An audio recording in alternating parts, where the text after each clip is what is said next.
सह्याद्रीच्या कुशीत दडलेले असं एक ठिकाण जिथे साधू संतांनी तपश्चर्या केली होती, जिथे आजही हजारो भक्त श्रद्धेने येतात आणि जिथलं पाणी कधीच आटत नाही। पण आश्चर्याची गोष्ट म्हणजे शाहवाडीतील हे सुंदर आणि रहस्यमय ठिकाण आजही फार कमी लोकांना माहित आहे। मित्रांनो, या व्हिडिओला शेवटपर्यंत बघा, कारण शेवटी मी तुम्हाला या ठिकाणाशी जोडलेली एक सुंदर गोष्ट सांगणार आहे, जे ऐकून तुम्हाला इथे एकदा तरी यावं असं वाटेल।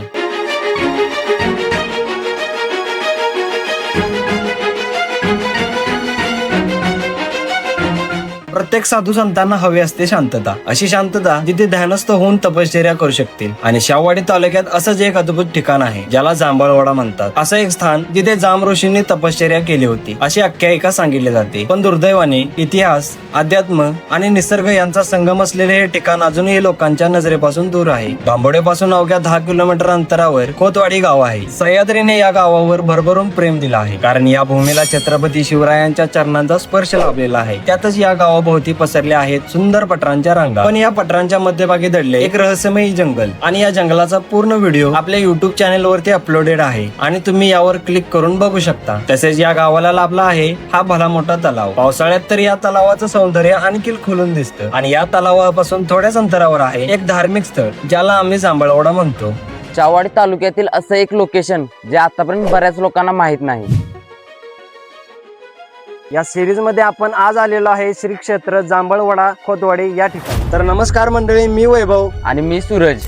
आज आम्ही आलेलो आहे अशा ठिकाणी की जिथे जांब ऋषी तपश्चर्या करण्यासाठी येत होते, आणि याचा उल्लेख सिद्धांत बोध या ग्रंथामध्ये झालेला आहे। इथे पोहोचल्यावर सर्वप्रथम दिसतं ते म्हणजे महादेवांचं मंदिर। तर सध्या आपण आलेलो आहे पहिल्या मंदिरापाशी, जे की महादेवांचं मंदिर आहे। मंदिराच्या आतमध्ये आहे महादेवांची पवित्र पिंड, आणि त्यांच्या समोर विराजमान आहेत नंदी महाराज। तर तुम्ही बघू शकताय की इथं महादेवांची पिंड आहे, त्याच्या बाजूला नंदी महाराज विराजमान आहेत। आणि काल सोमवार असल्यामुळे सर्व भक्तांनी येऊन अभिषेक घालून गेलेले आहेत। दर सोमवारी इथं गावातील किंवा बाहेरची खूप सारी मंडळी येऊन भक्त येऊन अभिषेक घालत असतात। या भागातील असंख्य भक्त इथे दर्शनासाठी येतात आणि पूजा करतात। तसेच दर सोमवारी पहाटे लवकर येऊन महादेवांना अभिषेक घातला जातो। असं सांगितलं जातं की जांब ऋषींनी याच ठिकाणी तपश्चर्या केली होती, आणि त्यांच्या नावावरूनच या स्थळाला जांभळवाडा हे नाव मिळालं आहे। श्रद्धा असो किंवा इतिहास, पण या ठिकाणी आल्यावर मनाला एक वेगळी शांतता मिळते।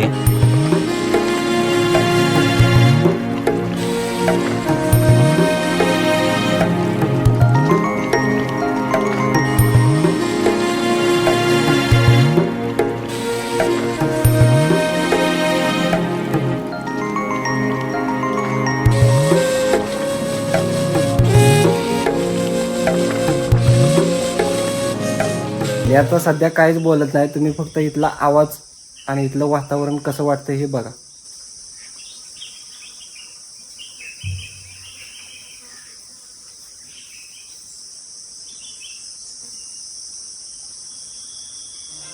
आणि तुम्हाला माहीतच असेल की तपश्चर्या करण्यासाठी शांत वातावरणाची गरज असते, आणि इथलं हे शांत वातावरण त्यांच्यासाठी कदाचित परफेक्ट असेल, म्हणून त्यांनी या ठिकाणी येऊन तपश्चर्या केली, आणि त्यामुळेच या ठिकाणाचं नाव जांभळवाडा असे पडले आहे। आणि याची सर्व माहिती आम्हाला एका ग्रंथातून मिळालेली आहे, आणि त्या ग्रंथाचं नाव आहे सिद्धांत बोध। आम्हाला कोणत्याही लोकेशनची काहीही माहिती नसते, त्यामुळे आम्ही डायरेक्ट जाऊन व्हिडिओ बनवत असतो। जर कोणालाही प्रॉपर माहिती असेल आम्ही बनवलेल्या व्हिडिओ मधल्या कुठल्याही व्हिडिओची, तर आम्हाला सांगत जावा, आम्ही परत येऊन ते व्हिडिओ प्रॉपर बनवून अपलोड करू। आणि याच महादेव मंदिराच्या शेजारी हे आमचं वड्याच्या देवाचं मंदिर आहे।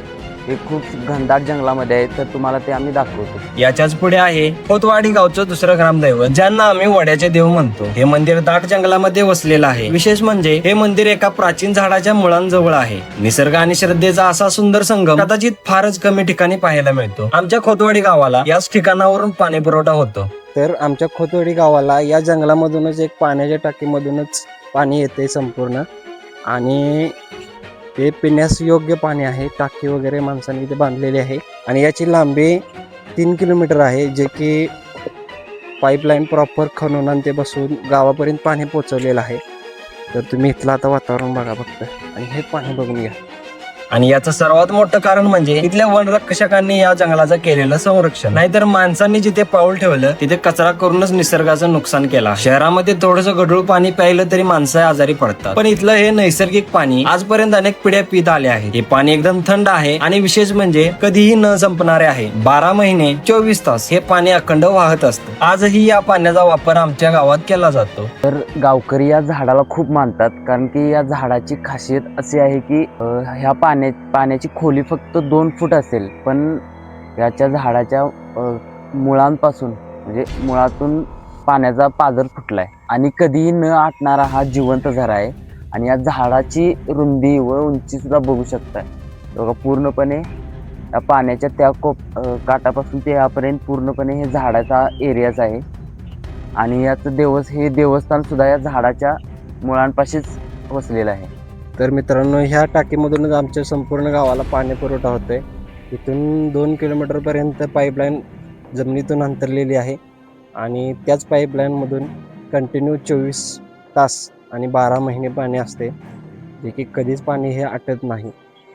इथे दरवर्षी इसाळे अमावस्येला पारायण सोहळा साजरा केला जातो. अनेक भक्त मंडळी यात सहभागी होतात, इथेच मुक्काम करतात आणि रात्रभर पारायण करतात. तसेच इथं सर्वांसाठी प्रसादाचं सुद्धा आयोजन केलं जातं. तर मित्रांनो, आम्ही पहिले इथं वनभोजन करायला मराठी शाळेमध्ये असताना यायचो आणि इकडून सगळे मुलं खेळत असायची. तिकडून ग्रुप करून असा या झाडांमध्ये सावली करून बसायचे. खायला वगैरे आणलं का नाही दुकानात ती तिकडे खायचे. तिकडे जेवण करायला चालू असायचं. ह्या साईडला जेवण करायला चालू असायचं, सर वगैरे असायचे. आता इकडं वन विभागवाले जास्त असल्यामुळे इकडं हात कोणाला सोडत नाहीत आणि त्यामुळे हे झाडं ते चांगल्या प्रकारे संवर्धन झाले. एक चांगलीच गोष्ट आहे, कारण कचरा बघताय तुम्ही, कचरा पण भरपूर केलेला आहे माणसांनी. इकडे येत नाहीत तेच बरं आहे.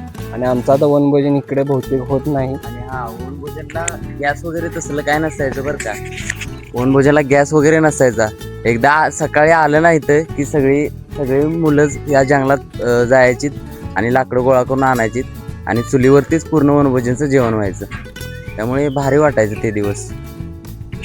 गेले ते दिवस राहिला आठवण. आणि शेवटी या ठिकाणीशी जोडलेली आमची एक खास आठवण आहे. मित्रांनो, आम्ही मराठी शाळेमध्ये शिकत असताना वनभोजनासाठी इथेच यायचो. मित्रांसोबत केलेली धमाल, या जंगलातील फेरफटका आणि थंडगार पाण्याची चव आजही मनामध्ये ताजी आहे. तर आम्ही वनभोजनला आल्यावर पहिली गोष्ट म्हणजे आल्याबरोबर या पेरवणीच्या झाडावर चढायचं.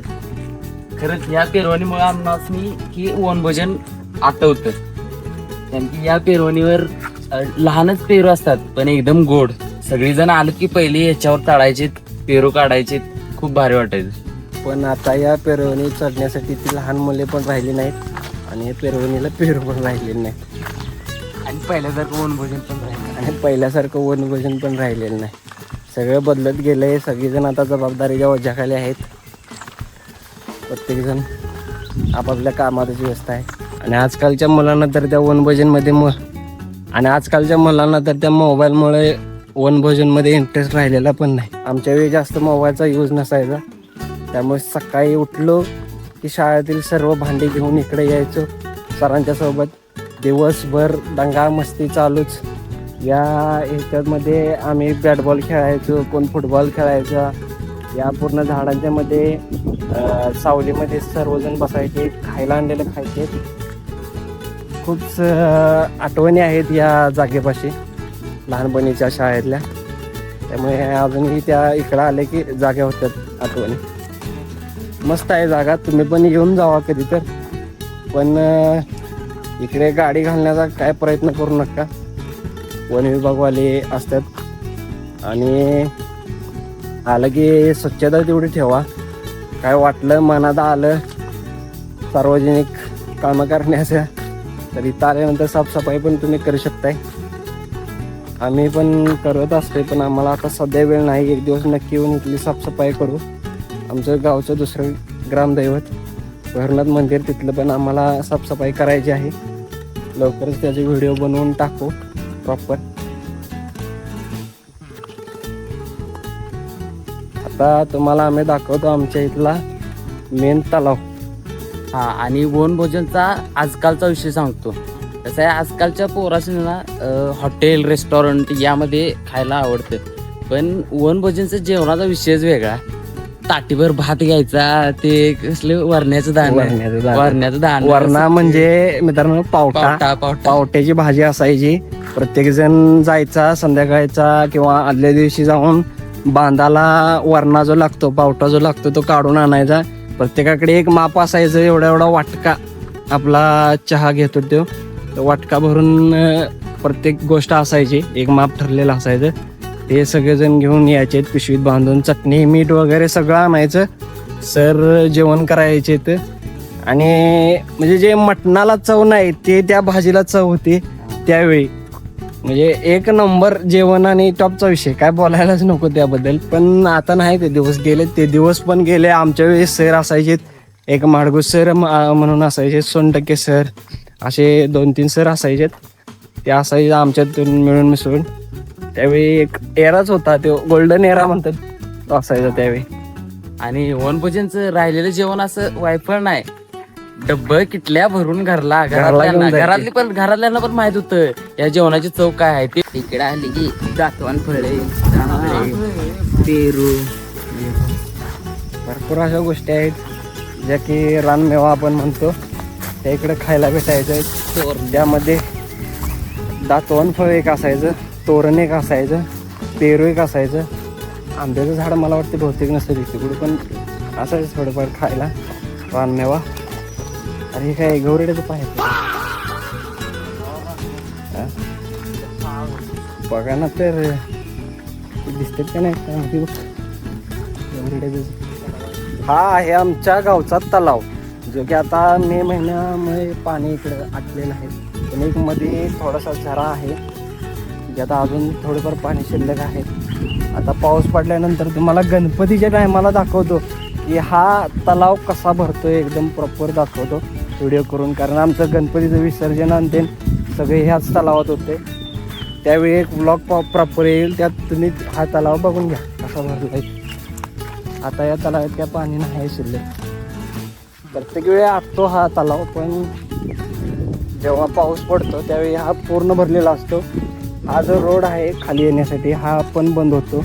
वरच्या बाजूने तुम्हाला त्या जांभळवाड्याकडे जायचं असेल तर तिकडून जायला लागतं. आपल्या महाराष्ट्रात असे अनेक सुंदर ऐतिहासिक आणि धार्मिक ठिकाणे आहेत जी अजूनही जगापासून लपलेली आहेत. आणि आपण चालू केलेल्या या नवीन सिरीज मधून आपल्या गावाकडच्या दुनियेचा हाच प्रयत्न आहे की अशा ठिकाणांचा इतिहास, निसर्ग आणि संस्कृती तुमच्यापर्यंत पोहोचवावी. जर तुम्हाला हा व्हिडिओ आवडला असेल तर व्हिडिओला लाईक करा. तुम्ही जांभळवाड्याला कधी भेट दिली आहे का, किंवा अशाच एखाद्या ठिकाणाबद्दल माहिती असेल तर कमेंट मध्ये नक्की सांगा. आणि जर तुम्हाला गावाकडचं सौंदर्य, सह्याद्रीतील रहस्यमय ठिकाणे, ऐतिहासिक कथा आणि ग्रामीण जीवनाचे भन्नाट व्हिडिओ पाहायचे असतील तर गावाकडची दुनिया चॅनेलला सबस्क्राईब करा आणि बेल आयकॉन नक्की दाबा. कारण पुढच्या व्हिडिओ मध्ये आम्ही तुम्हाला घेऊन जाणार आहोत आणखी एका अशा ठिकाणी. भेटूया पुढच्या व्हिडिओ मध्ये आणि एका नवीन ब्लॉग मध्ये, ते पण गावाकडच्या दुनियेसोबत. जय शिवराय, जय शंभूराजे.